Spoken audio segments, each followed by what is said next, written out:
Poland bans animal people fur-producing factories. His Excellency Karol Nawrocki, President of Poland, recently signed a historic measure to phase out animal folk fur factories in his country, thus shutting down Europe's largest remaining production region for this terrible industry. 23 European countries already have fur bans in place, and the European Union or EU is contemplating a total ban. With the new legislation, Poland will save the lives of some 3.4 million animal residents, including mink, fox, and chinchilla individuals. The law places an immediate halt on establishing new fur factories with an 8-year period to phase out existing operations while supporting farm workers in finding new jobs. The law was praised by animal people advocates and President Nawrocki, who says this is a decision that Poles have awaited for many years, a decision that reflects our compassion, our mature civilization, and our respect for all living creatures.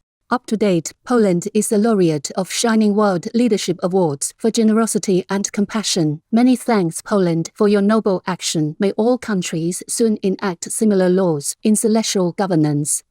Vegan, 'cause the animal people deserve respect and love, just like we do.